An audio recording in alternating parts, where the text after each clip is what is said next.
He said he was going away for the weekend. I smiled, told him to have fun, but inside my gut was already whispering, he's lying. My name is Jessie Mead. I'm 29 years old, and this is the story of how I stopped being the calm, understanding girlfriend and became someone who finally listened to her instincts. It started on a Thursday night. Toby was in the shower, humming off key, his phone buzzing on the counter. Normally I'd ignore it, but this time the vibration didn't stop. Notification after notification. Curiosity got the better of me. I glanced. Maya tagged Toby in her story. A glittering pool, champagne glasses, the caption, "Can't wait for this weekend." The location tag, Serenity Springs Resort. My fingers went cold.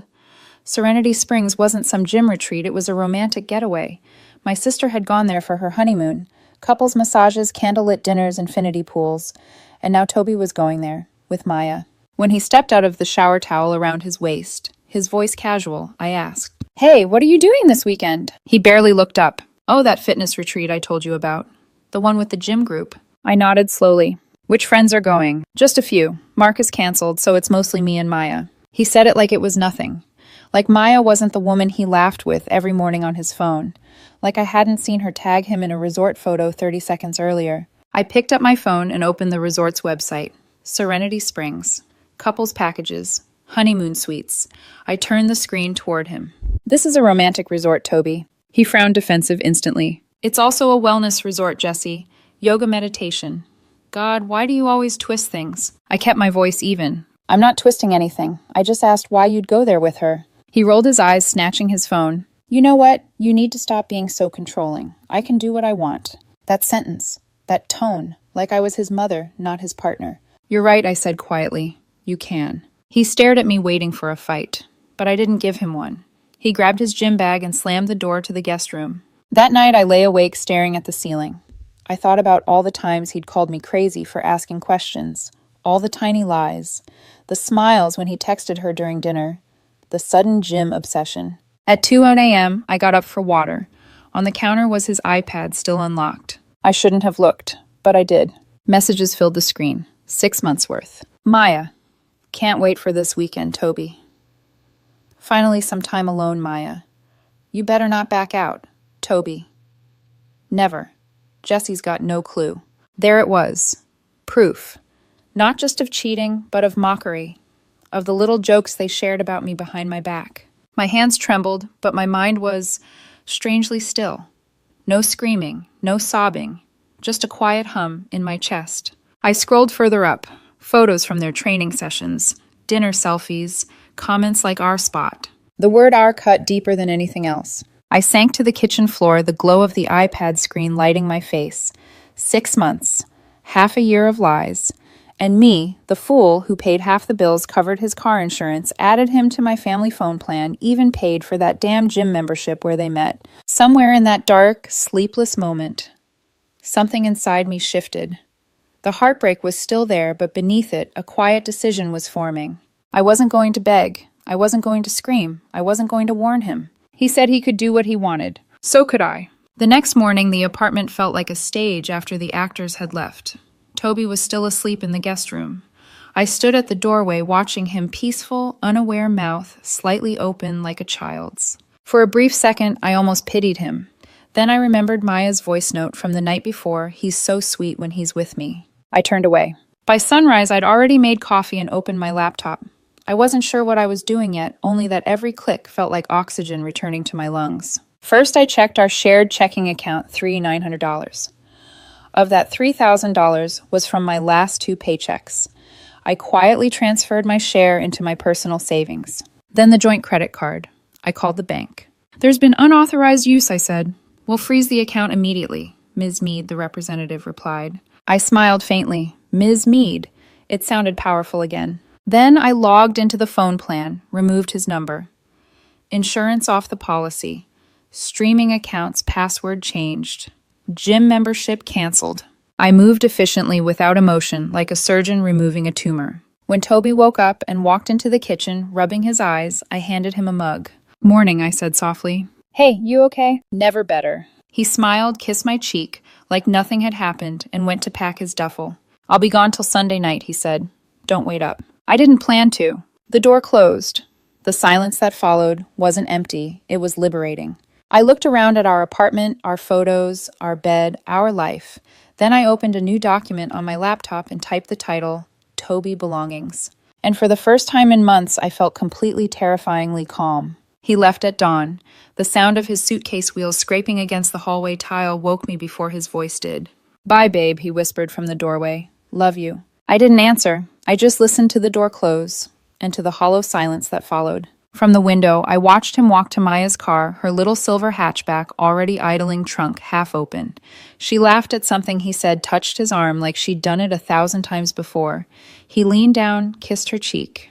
They drove off, and for the first time in 2 years, I felt free. I made myself coffee. No music, no phone, no noise.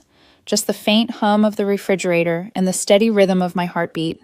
Then, without even thinking, I started writing. A list. Everything Toby has that I pay for. Rent $1, $200, my share, $900, car insurance mine, phone plan mine, gym membership mine, Netflix, Spotify, Hulu mine, his damn protein subscription mine, emotional stability definitely mine. By the time I finished the list, I was smiling. Not a happy smile, a calm, dangerous one. Around 8:30, I called the bank. "Hi, I need to report fraudulent use on a joint credit account." "Of course, ma'am. Can you confirm your name, Jesse Mead?" My voice didn't even shake. I explained very calmly that my partner had used the card without authorization. The representative froze the account within minutes. Next, I transferred my direct deposits to my solo account and removed him from the shared checking. I even left him $200, enough to keep the balance from hitting zero, not enough to comfort him. When the representative said, "Would you like a new card mailed?" "Yes," I replied, "in my name only." The click of the keyboard sounded like freedom. Then came the insurance. I called my cousin who handled policies for a living. "Jesse, what happened?" she asked. "Just take Toby off. Effective immediately." "Are you sure? Completely." Her silence said she knew not to press. After that came the phone plan. One line deleted. His number would lose service at midnight Sunday, perfect timing for the end of his little wellness retreat. I boxed up his things next. Every drawer, every shelf. His shirts folded neatly. Jeans stacked. Sneakers lined up by color. Each box labeled with surgical precision. Toby Clothes 1, Toby Clothes 2, Toby Shoes, Toby Personal Items. Then I took down every photo of us from the walls. Each smiling memory slipped into a box labeled History. By noon, the apartment no longer looked like ours. It looked like mine again. The furniture had space to breathe. The walls felt wider. Even the air seemed lighter. I found his gym equipment stacked in the corner, the weights I'd bought him for Christmas.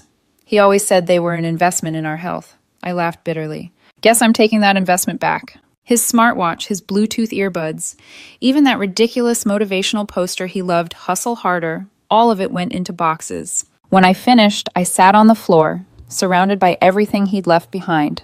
And that's when the calmness hit me again. It wasn't numbness. It wasn't denial. It was clarity. That evening, I called the locksmith. "Tomorrow morning," I said, "change every lock. I'll leave the old key under the mat." Mr. Hahn, the locksmith, asked gently, "Break up something like that." He nodded knowingly. When I hung up, I finally opened my laptop and began typing what I wanted to say to him when he came back. But not a text, not a call. A letter. It took 4 drafts before it felt right. "Toby, you said you can do what you want. You're absolutely right. You can, and so can I. You're free to go wherever you please with whomever you want, but I'm free to remove liars from my life. So I did. Your belongings are boxed in the bedroom. You have 30 days to collect them. Joint credit card closed. Joint account closed. $200 left for you. Already transferred. Car insurance, you're off it. Phone plan canceled by Sunday. Utilities and subscriptions all changed. The apartment lease is under both names, but I pay the majority, so I'm keeping it. You're welcome to negotiate with the landlord."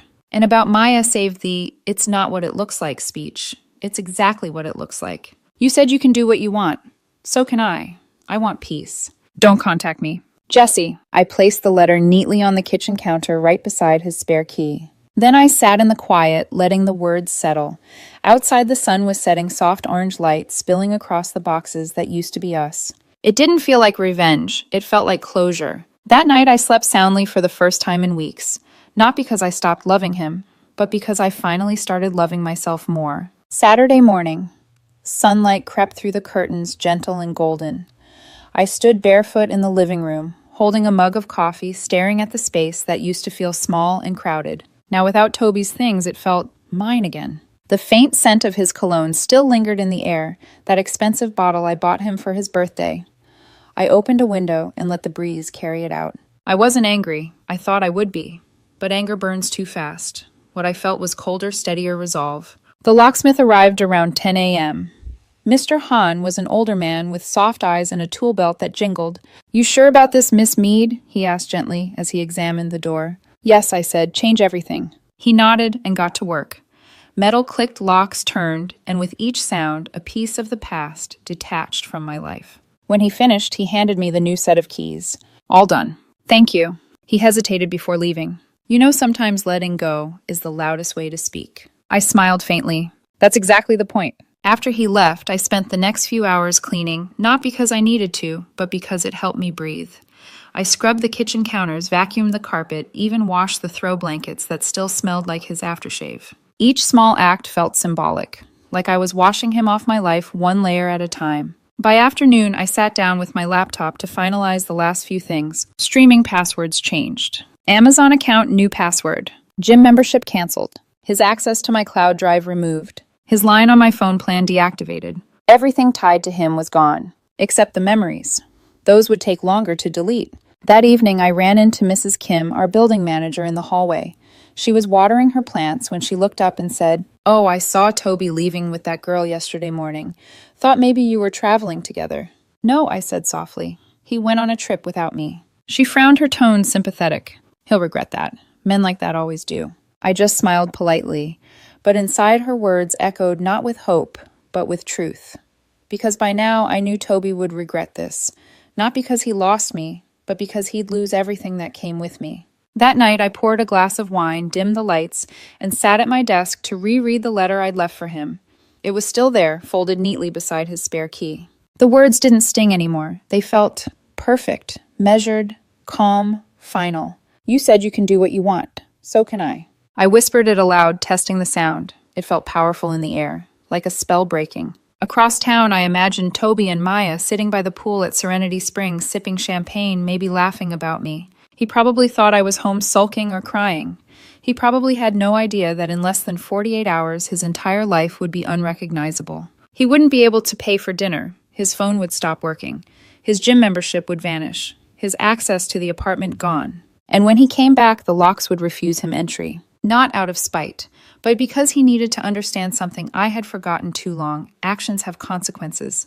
As midnight approached, I sat on the balcony watching the city lights flicker below.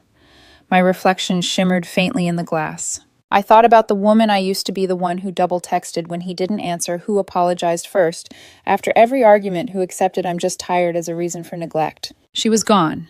The silence around me wasn't emptiness. It was peace. I closed my eyes and let it sink in. "You can do what you want," I murmured again, almost smiling. "And so can I." That was the night I stopped being the woman who waited for love to treat her right, and started being the woman who treated herself with respect. By Sunday morning, I woke up early, not because I had to, but because I wanted to.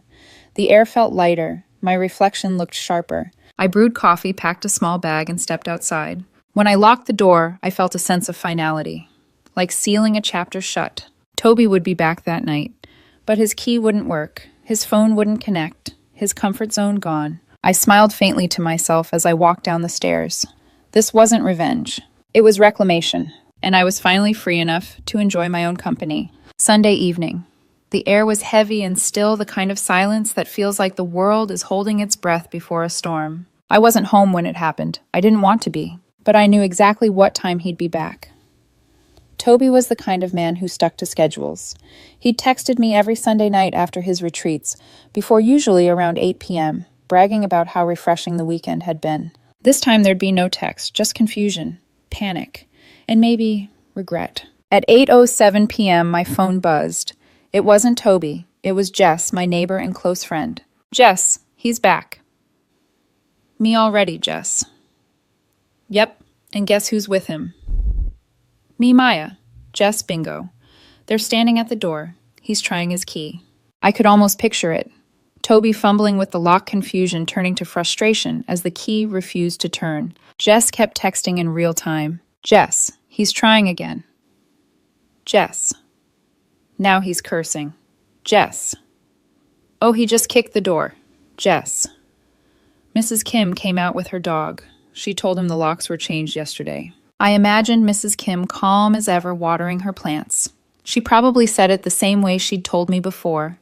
Sometimes letting go is the loudest way to speak. Toby's response, according to Jess, was a stunned silence. Then came the next text. Jess, Maya looks uncomfortable. She's whispering something, but he's ignoring her. Jess. Wait, he's on his phone now. Jess. He looks pissed. That's when it hit him. His phone plan was cut. No signal, no data, no service. He borrowed Maya's phone, tried calling me, straight to voicemail, tried texting, blocked. Jess. He's pacing. She's saying something like, "This is crazy, Toby." Me. "Keep watching, Jess." Oh, I am. Through Jess's messages, I could see it unfold like a movie. Toby knocking harder, shouting my name. Mrs. Kim coming out again, holding her dog's leash. "She's not here," Mrs. Kim told him kindly. "She left a letter for you inside." "A letter," he snapped. "What letter?" "It's on the kitchen counter. You can get it from me tomorrow when she's home." He was speechless. Then Maya tried to defuse it. "Maybe you should call her later," she said softly. "Later?" "She changed the locks on me," he barked. Jess texted again. Jess. She looks annoyed, like she didn't sign up for this drama. Me. She didn't. Jess. He just threw his suitcase. He's yelling now. Mr. Ramirez from 3C opened his door. Me. What's he saying, Jess? Something like, "Should have seen that coming." I almost laughed. Even the neighbors saw it before he did. At 8:36 p.m., Jess's final message came. Jess, Maya just left. She called for a ride. He tried to stop her, but she said, "You told me she was overreacting." Then she got in a car and left. Me and Toby Jess, sitting on the steps, alone. Me, good. I didn't check my phone again that night. Instead, I stayed at my friend Lena's apartment, curled up on her couch, sipping tea, while my mind played out the scene over and over. It wasn't satisfaction, I felt it was clarity. This wasn't about payback, it was about balance. He said he could do what he wanted. Now he knew what it felt like when someone else did too. The next morning I returned home. There was a note taped to my door. "Jesse, we need to talk. Please. I can explain everything. I love you, E." I peeled it off, carefully folded it once, and dropped it in the trash. Then I went inside, made coffee, and looked around. Everything was exactly where I left it.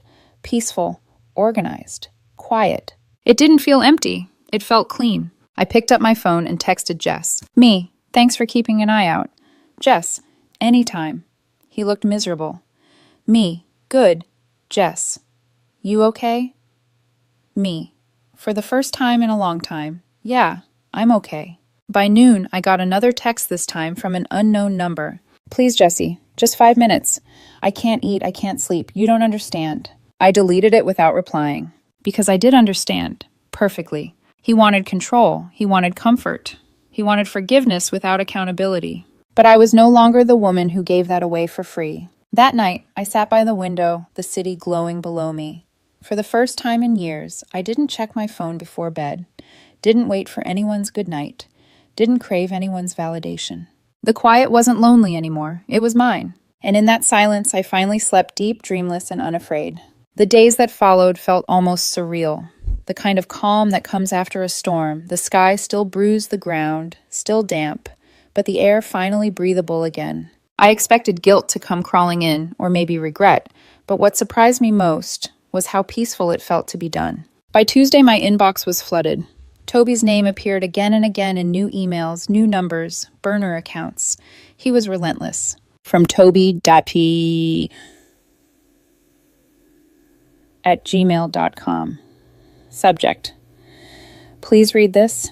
Message Jesse, I'm begging you. It's not what it looks like. Nothing happened with Maya. She's just a friend. I didn't respond. Then came another one an hour later. You overreacted. We were just two people at the same retreat. You've always been jealous, and I can't live like that. That one made me laugh, the familiar manipulation, the flip from guilt to blame. I clicked archive. By Wednesday, his sister texted me. Rachel, Jesse, what the hell did you do? You changed the locks. That's insane. Me, he has 30 days to pick up his things. Rachel, he said you blindsided him. He's heartbroken. Me, Then he should have thought about that 6 months ago.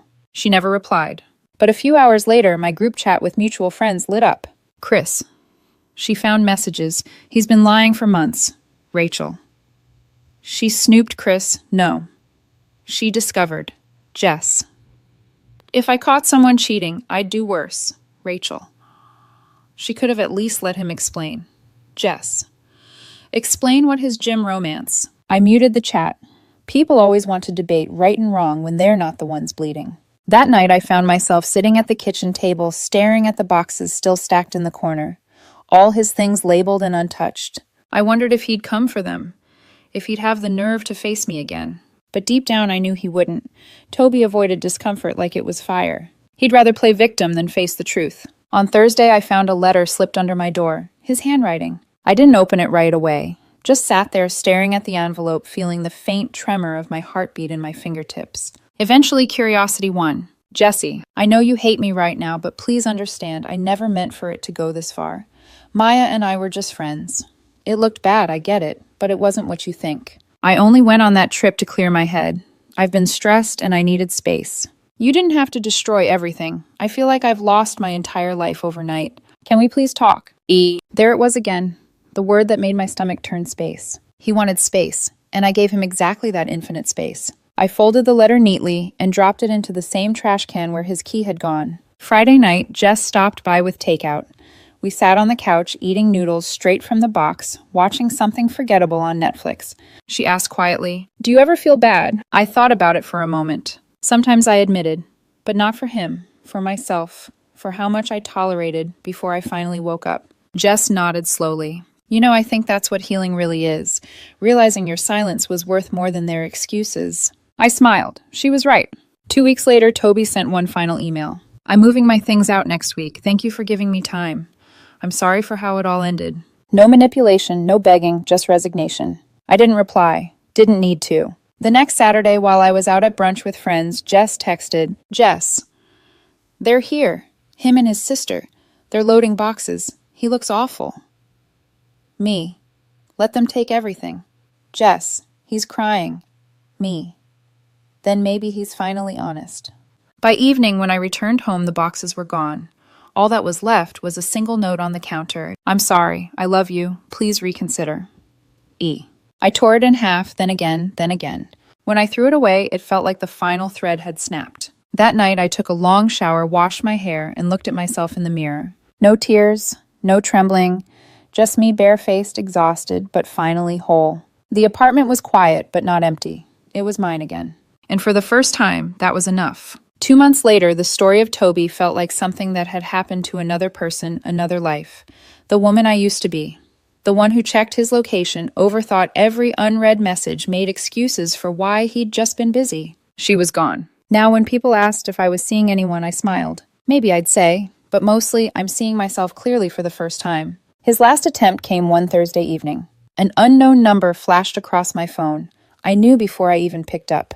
Jesse. His voice was quiet, hesitant, almost rehearsed. I exhaled slowly. How did you get this number? Does it matter? I just need 5 minutes. I didn't hang up. Not because I owed him anything, but because closure sometimes wears the face of confrontation. You have one, I said coldly. He let out a shaky laugh. I miss you. I miss us. I made mistakes, I know that. But I never stopped loving you. I didn't respond. Silence pressed between us until he filled it. Maya meant nothing. It was stupid. You overreacted. Stop! My voice was calm, almost gentle, but the silence that followed was sharp enough to cut. You don't get to use that word with me, I said. You call it an overreaction. I call it a consequence. He said nothing. You spent 6 months lying gaslighting, making me feel paranoid. You told me I was jealous, insecure, crazy. You had me questioning my own reality while you built a second one behind my back. Jesse, please. No, you don't get to please me anymore. He went quiet. I could hear him breathing unsteady, shallow. It doesn't matter if you slept with her or not, I said finally. You betrayed me the moment you made me doubt myself. There was a pause. Then softly, almost brokenly, he said, So that's it, 2 years and you just erased me. No, I said. You erased yourself. I just stopped rewriting you back in. Click. I ended the call, blocked the number. It was over. Not with fireworks or shouting, but with silence. The clean kind, the kind that heals instead of haunts. A few weeks later, I met someone new. His name was Daniel. A quiet, grounded man from work. He didn't fill my phone with apologies or grand gestures. He showed up when he said he would. He listened when I spoke. He never made me feel small for having boundaries. When he offered to pay for dinner on our third date, I smiled. Split it, I said. You sure? Completely. It wasn't about the money. It was about balance. One evening, as we sat watching the sunset from my balcony, he asked, "What happened with your ex?" I took a deep breath, staring at the horizon. He went on a trip with someone else, told me I didn't own him. "And what did you do?" he asked gently. I smiled faintly. I agreed with him. He chuckled, not fully understanding. And then I stopped owning his mistakes too. Daniel didn't press further. He just reached for my hand, and in that simple gesture, there was trust, not control. Months later, Chris, our mutual friend, told me Toby had left the city. He'd tried to rejoin the same gym, but Maya ignored him. He'd lost his job for missing payments on the car I once co-signed, and apparently he was telling people I'd ruined his life. Maybe I had, but only the version of it he built on lies. That night, I sat alone at my desk writing the final entry in a journal I'd started the day he left. He said he can do what he wants. He was right. But so was I. I wanted peace, and I found it. He mistook my silence for weakness, but it was strength in disguise. Some people break things to feel powerful. I built boundaries and found mine. I closed the notebook, exhaled, and smiled. The next morning, I woke up before sunrise, made coffee, opened the balcony door. The city was still half asleep, painted in gold and soft blue. I leaned on the railing, feeling the cool air against my skin.